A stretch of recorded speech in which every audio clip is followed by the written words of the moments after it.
تو پھر ٹھیک ہے، اگلے ہفتے ہم دونوں بھائی اپنا رشتہ لینے جائیں گے۔ احمد اپنا فیصلہ سنا کر پیچھے کی جانب ہو گیا۔ کیا لالا، اتنی بھی کیا جلدی ہے؟ عارف پزل ہو کر رہ گیا تھا۔ احمد تو ایسے فیصلے لے رہا تھا جیسے اس کا سالوں کا تجربہ ہو۔ اور کتنا دیر کرنا ہے؟ میری عمر 27 سال ہو گئی ہے، زیادہ دیر کی تو تعبیر بھی شادی سے منع کر دے گی، احمد نے گندے منہ بناتے ہوئے کہا۔ جب وہ تینوں ہی ہنسنے لگے۔ ان کی فیملی بھی کتنے سالوں بعد جا کر پوری ہوئی ہے، ساری خوشیاں لوٹ آئی ہیں ان کی زندگی میں۔ دوسری جانب رامش، کیا سوچ رہی ہو؟ رامش جو کب سے لائبریری میں بیٹھی کچھ سوچ رہی تھی، تعبیر اس کو کب سے نوٹ کر رہی تھی۔ وہ گم رہتی تھی۔ نہیں، کچھ نہیں تعبیر، میں تو بس ایسے ہی۔ جھوٹ مت بولو۔ تعبیر اس کی بات بیچ میں کاٹ چکی تھی۔ جب سے وہاں سے آئی تھی ایسے ہی چپ چاپ۔ بتاؤ کیا مسئلہ ہے؟ تعبیر نے آگے ہوتے ہوئے کہا۔ رامش کچھ دیر خاموش رہی، پھر ایک دم بولی، یار وہ عارف کتنا پیارا تھا نا؟ رامش جوش سے بولی جب تعبیر نے اس کے منہ پر ہاتھ رکھا۔ پاگل کہیں گی، مجھے بتانے کا کہا تھا، پوری لائبریری کو نہیں۔ تعبیر آس پاس دیکھتی ہوئی بولی، جہاں اس کی آواز کی وجہ سے سب ہی اس کی طرف متوجہ ہو چکے تھے۔ اوہ ہو، سوری، میں زیادہ ہی جوش میں آ گئی تھی، رامش ہنستے ہوئے بولی۔ اچھا تو تمہیں عارف پسند آ گیا ہے؟ تعبیر مسکراتے ہوئے بولی۔ نہیں، ایسا بھی نہیں ہے، لیکن رامش پھر سے سوچنے لگی جب تعبیر نے اسے جھٹکا دیا۔ بیٹا، تجھے وہ پسند آ گیا ہے، سیدھی طرح بول، میرے ساتھ ڈرامے نہ کر، تعبیر نے اسے گھورتے ہوئے بولا جب رامش آہ بھرتی رہ گئی۔ ہاں، مجھے وہ بہت پسند آ گیا ہے، رامش نے بالآخر اعتراف کر ہی دیا۔ وہ اس سے چھپا نہیں سکتی تھی۔ تو پھر تو نے اس سے بات کیوں نہیں کی؟ تعبیر اب پوری طرح اس کی طرف متوجہ تھی۔ کیا پتہ وہ کسی اور کو پسند کرتا ہو، میں نے اپنا پوپٹ کروانا تھا، رامش اپنا منہ جھٹکتی ہوئی بولی۔ جب تعبیر کسی سوچ میں پڑ گئی، ٹھیک ہے، میں کچھ کرتی ہوں، تعبیر یہ کہتی اٹھ کھڑی ہوئی جب رامش بھی اس کے پیچھے کھڑی ہوئی۔ تو کیا کرے گی؟ رامش اس کے ساتھ چلنے لگی۔ پتہ لگاؤں گی کہ وہ کسی کو پسند کرتا ہے یا نہیں۔ تعبیر اور وہ دونوں ساتھ ہی چل رہی تھی۔ لیکن تو کیسے پتہ کرے گی؟ رامش اس کی طرف دیکھتے ہوئے بولی۔ میرے پاس بہت سارے موکل ہیں، تعبیر ہنستے ہوئے بولی۔ چل اب جا، تجھے پتہ چل جائے گا، خدا حافظ۔ وہ دونوں ایک دوسرے کو خدا حافظ کرتی ہوئی اپنے اپنے گھر کو نکل گئی۔ آخر تعبیر کے پاس کون سے موکل ہو سکتے ہیں سوائے احمد کے؟ رات 8 بجے تعبیر لائبریری آنے کے بعد سیدھا اپنے کمرے میں آئی تھی اور پھر کپڑے چینج کرنے چلی گئی تھی۔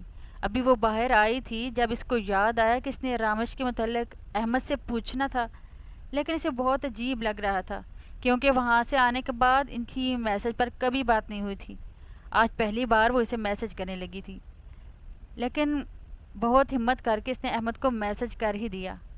السلام علیکم احمد، مجھے تم سے بات کرنی ہے۔ احمد کو میسج کرنے کے بعد اس نے موبائل رکھا کیونکہ اسے لگا تھا اتنی جلدی میسج کا جواب آخر کون ہی دیتا ہے، لیکن حیران تو وہ تب ہوئی جب 2 منٹ بعد ہی اس کا جواب آ چکا تھا۔ حکم کریں جناب۔ تعبیر نے ایک نظر اس کے میسج کو دیکھا، لیکن پھر وہ اسے دوبارہ میسج کرنے لگی۔ وہ مجھے عارف کے بارے میں کچھ پوچھنا تھا۔ اس نے پھر احمد کو میسج کیا۔ اب وہ دونوں آرام سے باتیں کر رہے تھے۔ کیا عارف کسی لڑکی کو پسند کرتا ہے؟ تعبیر نے بہت ہمت کر کے احمد سے سوال پوچھ ڈالا۔ جب اس کا جواب آیا، جی وہ پسند کرتا ہے، تب تعبیر ایک دم ہی افسردہ ہوئی۔ کس سے؟ وہ بس اتنا ہی لکھ پائی تھی۔ اگر وہ کسی اور کو پسند کرتا ہوا تو رامش کا کیا ہوگا؟ وہ رامش کے لیے بہت پریشان تھی۔ میں کیوں بتاؤں آپ کو؟ احمد نے اس کو جواب دیا اور ساتھ ہی ایک ابرو اوپر کرنے والا ایموجی بھی بھیجا۔ کیوں؟ تم مجھے کیوں نہ بتا سکتے؟ تعبیر نے بھی اس کو میسج کیا اور ساتھ میں ابرو اوپر کرنے والا ایموجی بھیجا۔ بتا تو میں دوں گا، لیکن آپ کیوں پوچھ رہی ہیں؟ وہ اسے چڑھانے لگا تھا۔ وہ جب غصے میں ہوتی تھی اسے بہت مزہ آتا تھا۔ میسنا کہیں کا۔ تعبیر نے ایک نظر غصے میں اس کو دیکھا۔ اگر وہ اس کے سامنے ہوتا تو وہ کوئی نہ کوئی چیز ضرور اس کے سر پر دے مارتی۔ احمد، میرا دماغ خراب مت کرو، جواب دو مجھے۔ تعبیر نے میسج کے ساتھ غصے والا ایموجی بھیجا تو احمد ہنسنے لگا۔ اس کا ابھی اور ارادہ تھا اس کو چڑھانے کا، لیکن اس نے بات کے لیے بچا لیا۔ کیا پتا وہ غصے میں اس کو ہلاک ہی نہ کر دے۔ وہ آپ کی دوست رامش کو پسند کرتا ہے۔ احمد کے سیدھے جواب پر تعبیر ایک دم سیدھی ہو کر بیٹھ گئی۔ 10 بار اس نے یہ میسج پڑھا تھا اور اس کی خوشی کی کوئی انتہا نہیں تھی۔ اس کا بس چلتا تو ابھی جا کر احمد کو گلے لگا لیتی۔ کیا سچ میں؟ وہ خوشی میں اتنی پاگل ہو گئی تھی کہ صرف اتنا ہی لکھ پائی تھی، ہاں لیکن آپ اتنی خوش کیوں ہیں؟ احمد نے اس کو میسج کیا اور ساتھ میں مشکوک والا ایموجی بھی بھیجا۔ اس کا کہنا تھا کہ اگر ایموجی نہ بھیجو تو عجیب لگتا ہے، اگلے کو پتہ ہی نہ لگتا کہ میسج کرنے والا کس موڈ میں ہے۔ دراصل بات یہ ہے کہ رامش بھی اس کو پسند کرتی ہے، تو میں نے اسے کہا کہ میں اپنے موکل سے پتہ کرواتی ہوں۔ وہ جوش میں ہوش کھو بیٹھی تھی۔ اسے اندازہ نہیں تھا کہ وہ اسے موکل والی بات بتا چکی ہے۔ اور آپ کے یہ موکل کون ہے؟ احمد پھر مشکوک انداز میں اس کو میسج کیا۔ آپ؟ وہ جوش میں پتہ نہیں کیا کیا بولی جا رہی تھی۔ استغفر اللہ، ایک جیتے جاگتے انسان کو اپنے جن بنا ڈالا۔ احمد نے اس کو جواب دیا اور ساتھ ہی گندے منہ والا میوجی بھیجا۔ اچھا چھوڑیے ان سب باتوں کو، میں ابھی رامش کو بتاتی ہوں۔ اس نے احمد کی بات کو اگنور کیا کیونکہ وہ ابھی ہوش میں نہیں تھی۔ نہیں بی بی ابھی نہیں، اگلے ہفتے میں اس کا رشتہ لے کر آؤں گا، تب بتا دیجیے گا۔ احمد نے جلدی جلدی میسج کیا، کہیں وہ رامش کو بتا ہی نہ دے۔ وہ تو اسے سرپرائز دینے کے چکر میں تھا اور وہ تھی کہ اپنے جوش میں اس کا سب پلان خراب کرنے والی تھی۔ ارے لیکن ایسا کیوں؟ وہ بیچاری اتنی پریشان ہے۔ تبیر نے افسردہ ایموجی کے ساتھ میسج کیا۔ تھوڑے دیر رہنے دیں پریشان، چلیں آپ سو جائیں ورنہ آپ نے خوشی خوشی میں ہر جگہ اعلان کروا دینا ہے۔ احمد نے سر پکڑتے ہوئے کہا، کس کو بتا بیٹھا تھا؟ کس کو بتا بیٹھا تھا وہ؟ خیر، لیکن خدا حافظ کر کے وہ دونوں اب موبائل رکھ چکے تھے۔ احمد بہت خوش تھا، آخر اس کے گھر میں اتنے سالوں بعد خوشیاں آئی تھیں۔ وہ ان خوشیوں کو دیکھنے کے لیے ترس گیا تھا۔ بس اگلے ہفتے تک اس کی ماں کو ہوش آ جائے اور وہ اپنے بیٹوں کا رشتہ خود لے کر جائے۔ اگلی صبح، لالا کیا کر رہے ہیں آپ؟ یہاں ماں کو ہوش نہیں آیا؟ عارف روز کی طرح اپنی ماں کو دیکھنے آیا، اس امید سے کہ اس کی ماں کو ہوش آ گیا ہوگا، لیکن ہمیشہ کی طرح آج بھی اس کی ماں ہوش سے بیگانہ تھی۔ وہ احمد کے پاس آ بیٹھا۔ جب وہ بیٹھے، عبداللہ بھی اندر آیا۔ ماں کو ہوش نہیں آیا؟ لیکن ڈاکٹر کہہ رہی تھی کہ بہت جلد آ جائے گا، ان کی طبیعت بہتر ہوتی جا رہی ہے۔ احمد نے اپنی ماں کے ساتھ والی سائڈ پر بیٹھتے ہوئے کہا، لالا اگر اماں کو ہوش نہیں آیا تو کیا ہم اکیلے جائیں گے رشتہ لینے؟ عبداللہ ابھی ان کے ساتھ بیٹھتا ہوا بولا، استغفر اللہ، میں اپنا رشتہ لے کر جاتے ہوئے اچھا لگوں گا؟ انشاءاللہ ماں کو ہوش آ جائے گا، احمد نے برا منہ بناتے ہوئے کہا، جبکہ عارف اور عبداللہ منہ کھولے اس کو دیکھ رہے تھے۔ یہ ان کا لالا تو نہ تھا، وہ تو بہت معصوم تھا، لیکن یہ تو ایک نمبر کٹھر کی ہے جو ان کے سامنے بیٹھا ہے۔ لالا تمہاری طبیعت تو ٹھیک ہے نا؟ اتنے دنوں سے تم عجیب حرکتیں کر رہے ہو۔ عبداللہ اتنے دنوں سے احمد سے یہ سوال کرنا چاہتا تھا، آج بالآخر وہ کرسی پر بیٹھ ہی گیا۔ رانجھا ہو گئے ہم فنا ہو گئے، اس نے ایک زبردست گانے کی لائن گنگنائی جب عارف اور عبداللہ کانوں کو ہاتھ لگائے ہوئے تھے۔ اللہ اللہ، یہ لالا بہت ٹھرکی ہو گیا ہے، ان کی شادی جلدی کرنی پڑے گی تاکہ ان کی بیوی ان کو سنبھالے، ورنہ سمجھ رہے ہو نا؟ عبداللہ عارف باہر کی طرف جاتے ہوئے بولا، جبھی عبداللہ بھی اس کے پیچھے پیچھے گیا۔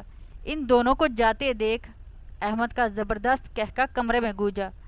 دوسری طرف اگر دیکھو تو وہ 5 ایک دوسرے کے سامنے بیٹھے تھے اور جن میں 3 تو باقی 2 کو ایسے گھور رہے تھے جیسے ابھی کھا جائیں گے، اور وہ 2 کبھی ادھر کبھی ادھر دیکھ رہی تھی۔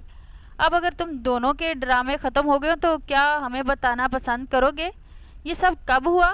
زحال جو انہیں 1 گھنٹے سے گھور رہا تھا، اس کا ضبط آخر ختم ہو ہی گیا تھا جب وہ بول اٹھا، یہ کیا بتائے گی؟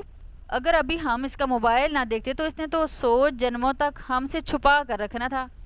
حارث بھی پھوپھیوں کی طرح لڑنے کو تیار تھا، شاید اسے لگتا ہے کہ ہم اس کے ریلیشن شپ کو نظر لگا دیں گے، احمد نے باقاعدہ نقل اتارتے ہوئے کہا۔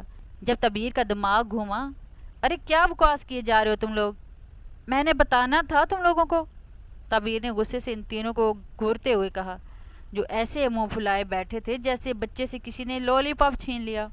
ہاں کب تک؟ اگلے جنم تک، زحال تبیر کو گھورتے ہوئے بولا۔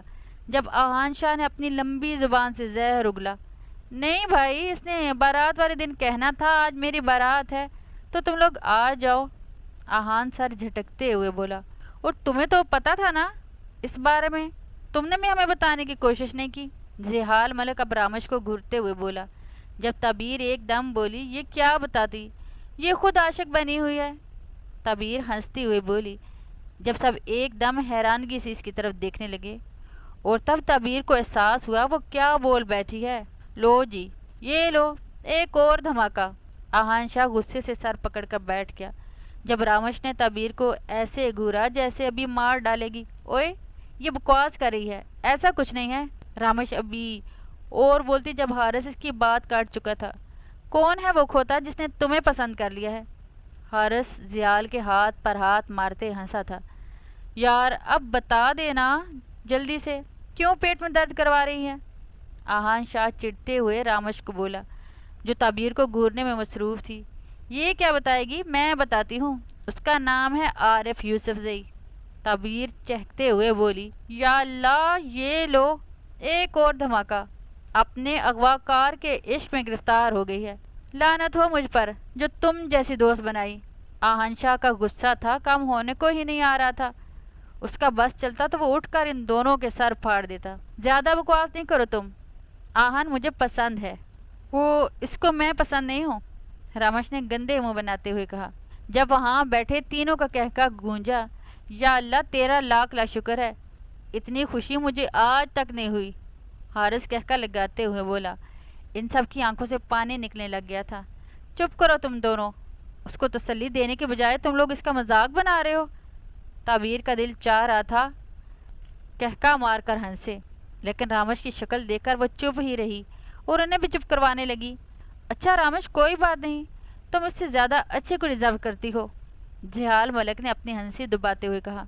جب رامش وہاں سے اٹھ کر نکل گئی، تعبیر اس کو آوازیں دیتی رہ گئی، لیکن وہ نہ رکی۔ اس کے جانے کے بعد اب وہ چاروں ایک دوسرے کو دیکھ رہے تھے کہ کس کی غلطی نکالیں۔ پھر وہ چاروں ایک دم ہنس پڑے۔ وہ ہنستے ہی جا رہے تھے، ہنس ہنس کر ان کے پیٹ میں درد ہو گیا تھا، لیکن وہ تھے کہ رک ہی نہیں رہے تھے۔ تقریباً 10 منٹ ہنسنے کے بعد اب وہ چپ ہوئے تھے جب آہان بولا، یار مجھے برا لگ رہا ہے۔ اس کے لیے آہان نے افسردہ ہو کر کہا، جو 10 منٹ پہلے پاگلوں کی طرح ہنس رہا تھا۔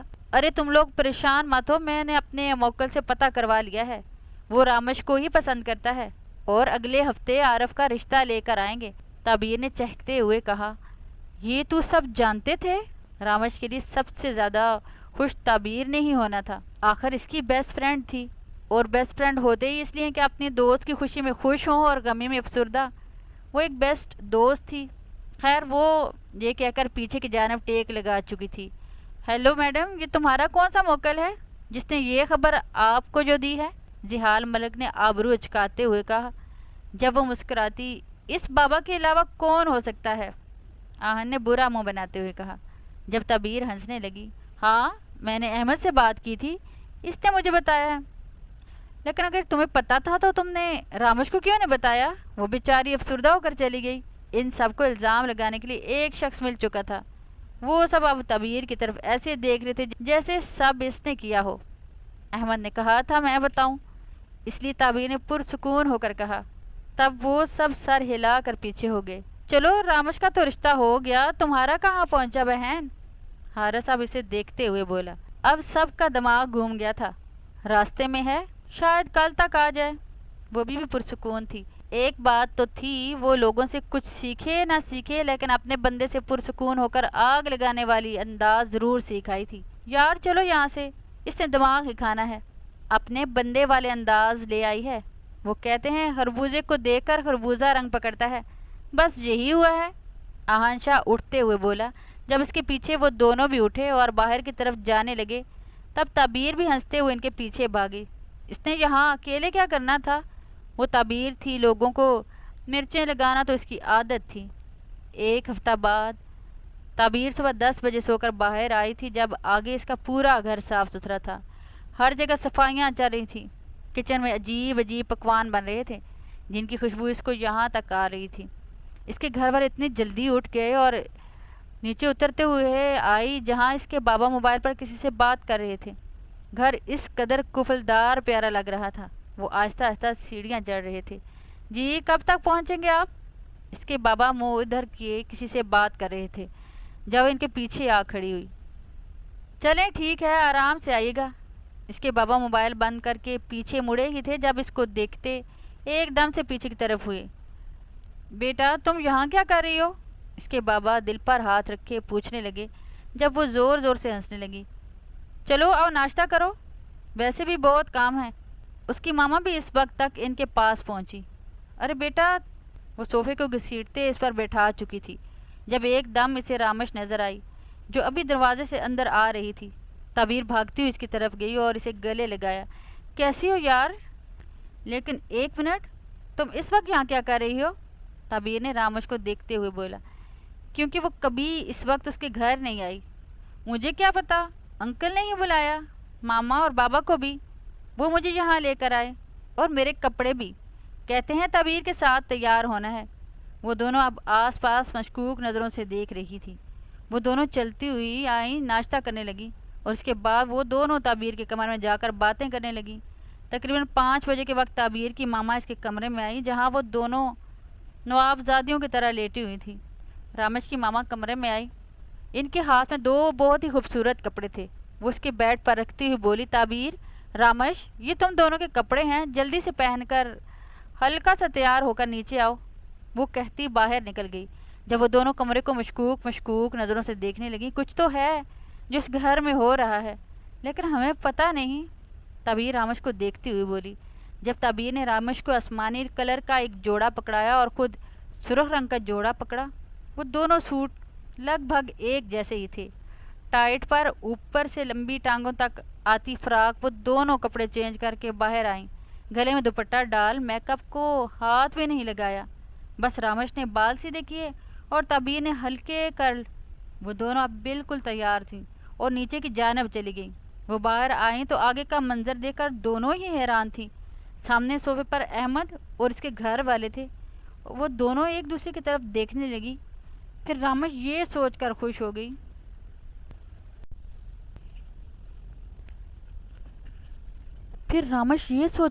گئی کہ تعبیر کے رشتے کے لیے آئے ہوں گے، اور تعبیر یہ کہ رامش کے رشتے کے لیے آئے ہوں گے۔ احمد کے سامنے والے صوفے پر ہی تعبیر کی فیملی اور ساتھ رامش کی فیملی تھی۔ تعبیر کی ماما نے ان دونوں کو نیچے آنے کا اشارہ کیا۔ جب وہ دونوں فوراً چلتی ہوئی نیچے آئیں اور سب سے ملی، لیکن وہ دونوں حیران تو تب ہوئیں جب احمد کے ساتھ ان کی اماں کو دیکھا۔ وہ دونوں مل کر سائڈ پر کھڑی ہوئی۔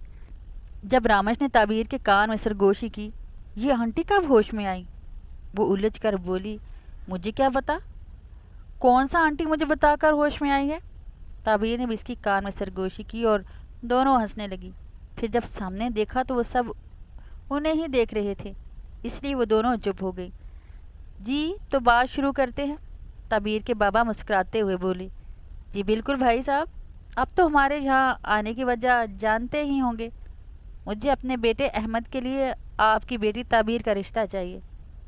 احمد کی ماما اپنی بات کر کے چپ ہوئی جب وہاں پر تعبیر کی آواز گونجی، کیا؟ تعبیر چیختے ہوئے رامش کی طرف مڑی۔